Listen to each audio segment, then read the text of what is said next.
Joining me now from Wollongong, and our reporter, Cody Kay. Cody, what's the situation there at the moment?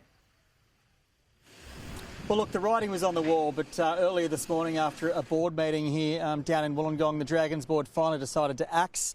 Anthony Griffin has been sacked as Dragons head coach after just 2.5 years in charge. He's gone immediately and will be replaced by assistant Ryan Carr as the club begins its search for a replacement. But it does mean that the club now finds himself in a position of trying to get ready for a game in just 3 days' time against the Roosters, and they've only just found out their head coach won't be a part of the plans going forward. So it's not necessarily a unique situation in rugby league, but given the Dragons' start of the season, where they've won 2 and lost 8, I think it probably would have been more of a surprise if the Dragons had made the decision to keep Anthony Griffin on.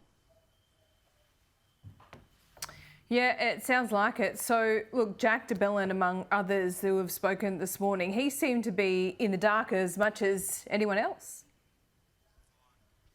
Yeah, look, when we spoke to the players, it was about an hour or two before the news had actually dropped, and the chairman, Andrew Lancaster, informed the players after we'd spoken to them. But we did ask, look, if it does happen that Anthony Griffin is sacked, as it seemed inevitable was going to happen, how they would feel about it. And the answers were pretty raw, to be honest. I think there's a level of guilt from the playing group, was actually the word that was used by Jack de Belin, that they couldn't do more to save Anthony Griffin. And after a run of 6 straight losses, I think they all certainly feel that they've played a part in that sacking.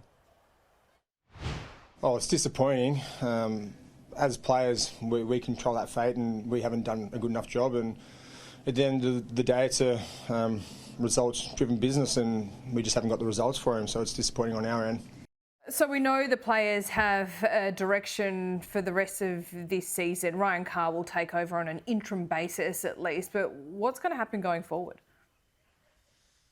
Well, look, I mean, obviously, no club ever likes to have this happen because it effectively puts a line through the season. But the good news for the Dragons is that there are a number of really high-quality options out there for them. 2 former premiership winners in Des Hasler and Shane Flanagan would love to take over this job, I'm sure, and get another head coaching gig. And there are a number of former Dragons players that haven't coached as a head coach yet, but are very highly rated, like Ben Hornby, Dean Young, and also Jason Ryles. So there are actually some really good replacements out there for the Dragons. The challenge for them now is finding the right one, because with 2 finals appearances in 12 years, it's fair to say they just haven't been able to get it right. And I asked Jack de Belin, did he think that, given the results they've had, do they need a new voice here at the club? And I think if you're reading between the tea leaves, the answer to that would have to be a yes.